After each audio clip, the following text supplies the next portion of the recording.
Assalamualaikum warahmatullahi wabarakatuh. Kembali lagi bersama saya Kang Hakim. Pada kesempatan kali ini saya akan bersilaturahmi ke Pak Momo yang kurang lebih selama 30 tahun tinggal di tengah hutan. Dan Pak Momo ini katanya mempunyai kelebihan bisa terbang, teman-teman, waktu tahun 1991. Wow, kalau bisa terbang enak ya, kemana-mana, nggak perlu naik kendaraan roda 2 maupun roda 4. Bisa ngalahin pesawat terbang nih. Masa sih di zaman sekarang, di zaman modern ini ada manusia yang masih bisa terbang? Nanti deh kita langsung ngobrol-ngobrol dan kita tanya-tanya ilmunya dapat dari mana. Seperti apa kisahnya, seperti apa ceritanya, dan juga Pak Momo ini tinggal di atas tanah yang dulunya bekas penjajahan zaman Belanda. Waktu ngebangun rumahnya aja itu banyak tulang belulang zaman penjajahan. Bahkan makhluk halus setan Belandanya itu mendatangi Pak Momo, pengen disempurnakan katanya, teman-teman. Wow, sangat mengerikan banget. Selain tinggal di tengah hutan, sering didatangi sama makhluk halus. Ikuti perjalanan saya menuju rumahnya Pak Momo. Saya doakan yang selalu mengikuti perjalanan saya, semoga kalian semua selalu diberikan kesehatan oleh Allah Subhanahu wa taala, dipanjangkan umurnya, yang masih sakit angkat penyakitnya, yang punya hutang semoga hutangnya cepat terbayar lunas, digampangkan rezekinya, dan yang masih jomblo semoga cepat ketemu dengan jodohnya, yang sudah menikah semoga menjadi keluarga yang sakinah mawaddah warahmah, diberikan keturunan yang soleh-solehah. Untuk kalian para janda, para duda yang masih mencari pasangan hidup barunya, semoga kalian mendapatkan pasangan hidup baru kalian yang bisa menyayangi kalian dan anak kalian sama seperti menyayangi anaknya sendiri. Yang belum mendapatkan pekerjaan semoga bisa mendapatkan pekerjaan, yang belum punya rumah semoga bisa mempunyai rumah. Dan saya ingatkan yang belum sholat terlebih dahulu. Jangan sampai adanya video ini, tayangnya video ini, melalaikan atas tujuan kita hidup di dunia ini. Nah, inilah suasana menuju rumahnya Pak Momo, teman-teman. Rumahnya itu berada di area pedalaman atau di area pelosok. Ini merupakan akses jalan raya, jalan utama menuju kecamatan Lemah Sugih. Dan sekelilingnya itu, di sekeliling jalan ini tidak ada rumah satupun ya, teman-teman. Jauh kemana-mana. Ini kalau siang kayak gini, sore hari kayak gini, banyak kendaraan roda 2 dan juga roda 4 yang melintas. Namun kalau di kala malam hari ini sepi banget, sunyi, sepi. Dan untuk menuju rumahnya Pak Momo ini kita harus memasuki gang atau jalan setapak ini, teman-teman. Jalan setapak yang masih tanah, belum diaspal atau belum dicor ya, teman-teman, belum ditap juga. Nah, itu kendaraan sepeda motor saya. Tadinya dikira saya bisa masuk ke dalam ya, ternyata tidak bisa masuk sampai rumahnya Pak Momo. Jadi saya putuskan untuk sepeda motornya ditaruh di sini aja, teman-teman. Ya wajar nggak dibangun jalan, karena kenapa? Karena di sini tuh cuman hanya Pak Momo aja satu orang, nggak mungkin kan dibangunin jalan sama pemerintah.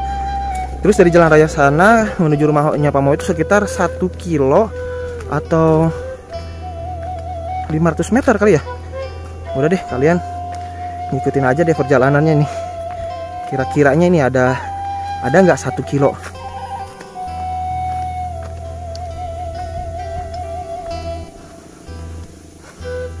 Tapi kalau saya pribadi ya, Pak Momo nih, misalkan bisa terbang nggak perlu jalan kaki kayak gini, langsung aja terbang.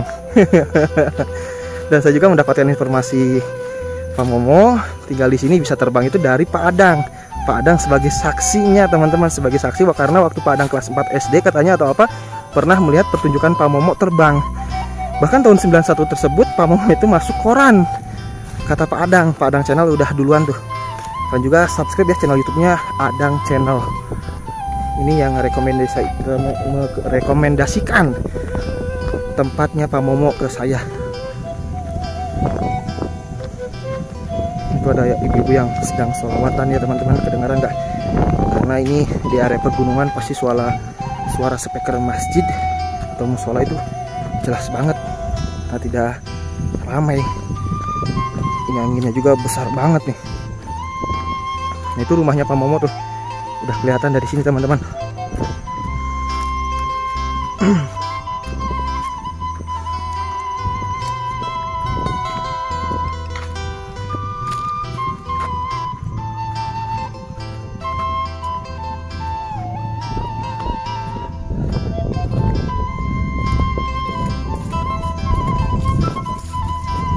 Ya kayaknya Pak Momonya ada deh, karena Pak Adang tadi udah duluan, sahabat saya yang nganter saya ke sini. Pak Adang nggak balik lagi, berarti Pak Momonya ada.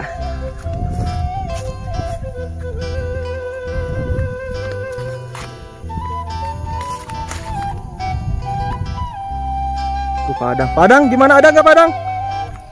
Ada.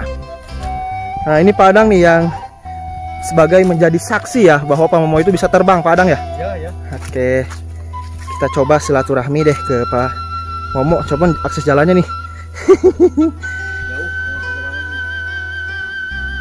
Aduh. Nah ini teman-teman rumahnya Pak Momo nih.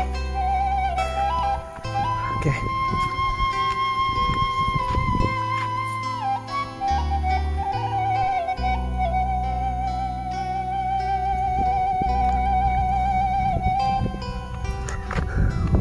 Ada di dalam Pak Momonya. Assalamualaikum. Alhamdulillah nih teman-teman, Pak Momonya. Assalamualaikum Pak. Nah, Pak Momonya ada nih teman-teman. Wah, ini kondisi rumahnya Pak Momo seperti ini teman-teman. Ini niis di tengah hutan ya Pak Momo ya. Pak Momo nih kalau boleh, kalau diberi kesempatan nih saya pengen ngobrol sama Pak Momo, apakah boleh Pak Momo? Silakan. Nanti kalau teman-teman kita ngobrol bersama Pak Momo seputar kehidupan beliau di sini. Tapi enaknya kayaknya di luar ya Pak Momo ya. Oke, boleh. Sekarang nih waktunya kita ngobrol bersama Bapak Momo teman-teman. Tadi Bapak Momonya mau diajak wawancara, diajak ngobrol seputar ilmu kekebalannya, ilmu kekebalan dulu waktu dulu Pak Momo. Tapi sebelum bertanya ke sana, saya akan bertanya dulu nih kepada Pak Momo. Pakai bahasa Sunda aja Pak Momo ya. Nah, Pak, alasanna kunaon sih Bapak teh tinggal di dieu, henteu tinggal sareng urang kali atau napi sareng saha gitu di Palemburan. Alasanna teh kumaha sih Pak? Alasanna kunaon? Ayong niis. Niis kumaha tah maksudna? Ayong ngembalikan ilmu yang dulu. Ilmu yang dulu anu tiasa hiber teh ya. Iya, tiasa hiber. Emang enak teh ilmu tos tiasa hiber tos teu aya teh kumaha? Terus teu aya. Ya, katanya sepi angin kata warga. Sepi angin, ilmu sepi angin. Ilmu sepi angin. Ari eta teh ilmu eta teh kengingna di mana, Pak? Brebes. Di daerah Brebes. Di saha ta guruna, Pak? Ya, Kiai. Di Pak Kiai. Eta teh kumaha cara meserna hodam eta teh? Ya, atas pupus namanya di tirakat pae di bumi. Di tirakat gitu puasa kasarna. Kapungkur, Bapak tah kapungkur. Kapungkurna kumaha tah yang tiasa gaduh ilmu sepi angin teh kumaha?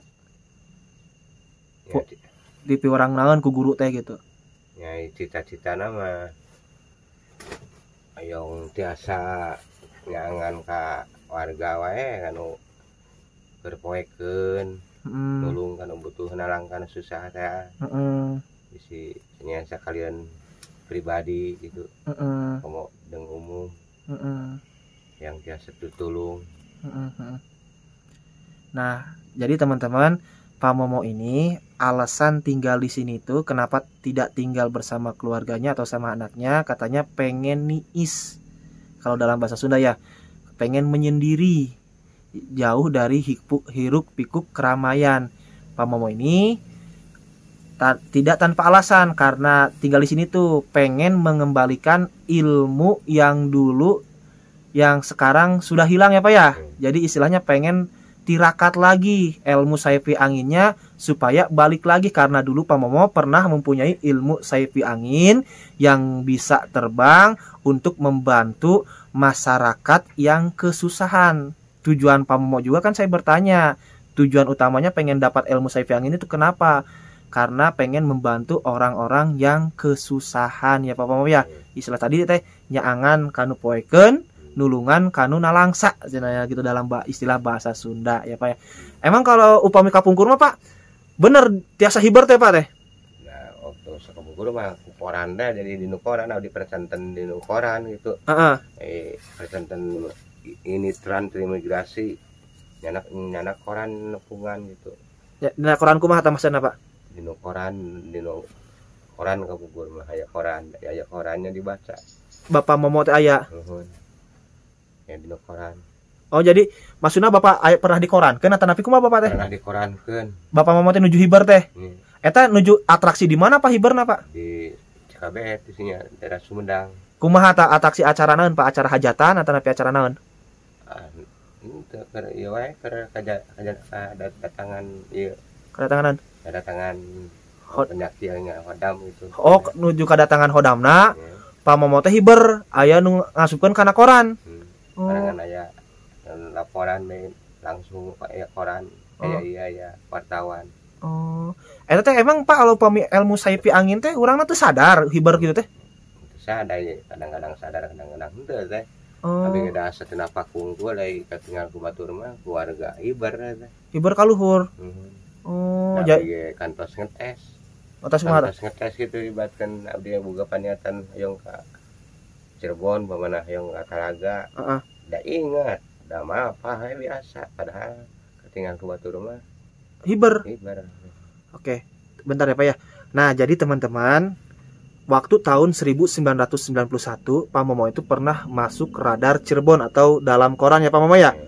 Nah, jadi pas kemasukan hodamnya tersebut, banyak orang yang melihat Pak Momo itu terbang di daerah Cikabeet. Masuklah ke dalam koran radar Cirebon tersebut. Tapi Pak Momonya, saya tanya Pak Momo, emangnya kalau ilmu Sayfi Angin itu nggak sadar? Iya, sayanya juga nggak sadar waktu kemasukan hodam tersebut. Jadi serasa saya itu berjalan biasa, berjalannya nggak menginjak tanah, hanya pendek lah gitu ya Pak ya, kisaran pendek, tapi kelihatan sama orang-orang itu terbang di atas pohon itu kayak seperti layang-layang ya Pak ya, seperti itu. Jadi sebenarnya teman-teman ini untuk ilmu Sayfi Angin itu kata Pak Momo mah emang bener kitanya sendiri mah nggak sadar ketika hodamnya memasuki diri kita. Pernah Pak Momo dites sama Pak Momo mau ke Talaga, mau ke Cirebon, disambatlah hodam tersebut, hodam Sayfi Angin tersebut. Pak Momo mah berasa kayak berjalan biasa, tapi yang dilihat orang itu Pak Momo itu terbang tinggi. Ya Pak Momo ya. Kalau sekarang masih bisa nggak Pak Momo terbang gitu? Upamiana masih tiasa tuh terbang gitu. Ya kunaon ta Pak? Eta tiasa leungitna kumaha pedah kunaon ta teu dirawat anape kumaha gitu? Teu diamalkeun? Sudah di Cana Kainabah tadi itu kata sih kemungkur. Kumaha? Pan kantos di Cana Kainabah. Kainabah teh kumaha maksudna? Kainabah teh mun ayeuna mah kayak rumah sakit jiwa di Ubaran gitu di Randongan. Oh. Jadi mun di sawareh mah dileburkeun. Jadi Pak Momo itu sempat gangguan jiwa, oke? Iya. Oh. Nah, cek bahasa itu mah di Candaka rumah sakit jiwa gitu. Oh, nu nambaan. Jadi kudu nambaanna Bapak Momo teh ilmuna teh dicandakan. Iya, di Candaka Kiai gitu nu ngelanonganana di Cinabah. Oh. Jadi aku keluarga di Candak nama. Di Candak nama. Berarti nama bising. Tapi jampe-jampena masih emut panu gitu. Masih aya naik bangsa jampe bangsa ajian bangsa ieu mah katanya tapi kiai ilmu tos ka kuras tos ka beuli mah teu leungit eta we buktina abdi di Sumatera. Heeh. Da kantos ka Sumatera ka ditu. Di Sumatera kumaha ka dieu euy? Mapa? Euy ka dieu asa dipangimpian teu ongkosan gitu. Waktu tahun 80 kan 80 bahasa Jati Gede di Jati Gede hari itu Karinah teh nampak tunai dengan harita. Oh, tahun 80-an. Tahun 80-an kan? Oh, gitu. Tahun sabaraha? Anyar keneh panginan tahun. Anyar keneh tahun. Tahun Bapak ka Sumatera tahun sabaraha, Pak? Gelap deui teh. Sumatera teh. Tahun kono mah Jati Gede di Benung we geus narampe tunai harita teh. Oh, berarti abdi nu ngawalna teh kitu teh. Nah, berarti Bapak teh euy di Sumatera teh asa dina ngimpi. Asal pengimpian teh ongkosan. Teu ongkosan. Ya kene berarti sendiri teh. Oh, disambat berarti ilmu eta teh. Bisa dia sama dari waktu rek mangga tuh di Maabdas. Sambat. Oh, jadi wudu heula, disambat, jujuk aja di lembur. Iya. Nah, oke teman-teman, saya jelaskan dulu ke dalam bahasa Indonesia ya Pak ya. Nah, tadi saya kan bertanya kepada Pak Momo, Pak Momo kalau sekarang ilmunya udah nggak ada, kata Pak Momo, iya udah nggak ada semenjak saya dibawa ke daerah Tasik Malaya, ke daerah ke Inabah. Katanya Pak Momo itu diobatin karena banyak yang bilang Pak Momo itu maaf Pak Momo ya, yang mengatakan Pak Momo itu orang gila karena sering melayang-layang atau berjalan di atas udara, sehingga keluarganya memutuskan untuk membawa ke salah satu orang pintar atau ke kiai supaya ilmu Pak Momo itu dikuras, diambil ya Pak Momo ya. Nah, tapi kata kiainya kalau ilmu yang sudah terbeli atau sudah istilahnya sudah dipuasain ya Pak ya, sudah dimaharin, itu nggak bakalan hilang. cerita nyata nih kata Pak Momo. Pak Momo itu pernah ke Sumatera. Nah di Sumatera itu pengen pulang. Pak Momo hanya ngambil berwudu, bersuci, terus menyambat ajian tersebut atau dibacakan jampe-jampe tersebut. Nah tak lama kemudian serasanya itu kayak di dalam mimpi. Pak Momo itu tidak bayar ongkos mobil, tidak bayar ongkos pesawat, tidak bayar ongkos kapal. Tiba-tiba ada di rumah aja ya Pak ya. Serasa kayak mimpi kata Pak Momo. Jadi serasa badan itu melayang lagi dari Sumatera menuju Lemah Sugih ya Pak ya. Ini cerita nyata nih teman-teman. Jadi sebenarnya kalau ilmu sayfi angin itu ya Pak ya, bapaknya sendiri tidak sadar bahwa bapak itu terbang, tapi orang lain yang melihat bapak terbang ya Pak ya. Serasanya itu kayak terbawa halusinasi, kita dibawa ke dunia lain seperti itu Pak ya. Jadi pantas ya Pak ya. Jadi mohon maaf ya Pak ya. Mungkin masyarakat di sini dulunya ya karena Pak Momo sering jalan lontang-lanting atau apa, terbang ke sana kemari, tidur di atas pohon, mungkin ya dianggapnya ya orang gila ya Pak ya. Ternyata itu efek dari ilmu sayfi angin ya Pak ya. Jadi benar-benar kata Pak Momo benar-benar tidak sadar teman-teman. Terus selain ilmu sayfi angin, Pak Momo punya ilmu apa lagi Pak Momo? Gaduh ilmu naon nih teh selain eta? Saurna anu nunjuk jadi kenyataan kumaha Pak? Ngabantosan. Lagi bencana Malongpong. Malongpong di mana Pak? Mau daerah Sukadana, Bantar Ujeg. Eta bencana kumaha tah Malongpong teh? Aya bencana naon? Ya urug gitu, urug di Cimindi pasir. Oh, longsor. Longsor itu. Nah, terus kumaha? Longsor waktu haritanya abdi lagi ke datang ieu teh hodam dar cenah. Keur kasupan hodam. Hodam dar. Terus mangkuan layon, mangkuan mayit gitu. Tentara. Heeh. Ya, mangkuan layon nunjuk itu kan nunjuknya jadi ninggang gitu. Oh, jadi cuman hanya sekedar telunjuk, ternyata di bawahnya itu ada mayat. Iya. Itu yang ditemukan sama Pak Momo berapa mayat, Pak? Ya, ada mungkin sabaraha hari teh ada seueun luka ieu teh. Mah anjing pelacak mah teu ninggang gitu. Tengaruh. Teu ninggang bahkan ngambil anjing ulah tengah waktu harita. Oh, jadi cuman ilmu Pak Momo. Eta ilmu naon ngaranna, Pak? Ya. Waktu harita wae eta namanya eta teh. Ilmu naon teh Pak ngaranna eta? Sebatkeun katanya ilmu sayfi angin teh. Oh, sami dengan sayfi angin berarti Pak ya. Nah, jadi selain ilmu sayfi angin itu teman-teman, jadi selain bisa terbang, kata Pak Momo itu suka kalau telunjuknya itu seperti kayak anjing pelacak. Karena waktu kejadian longsor di daerah Sukadana, banyak orang yang meninggal dunia tertimbun longsor, anjing pelacak gak perlu menemukan mayat, tapi sama Pak Momo cuman sekedar ditunjuk, digini ya Pak ya. Terus digali itu ada mayatnya, ditunjuk lagi ada digali ada mayatnya, ditunjuk lagi digali ada mayatnya. Ternyata ilmu sayfi angin tersebut ada manfaatnya juga ya Pak ya, tidak selamanya madorot ya Pak ya.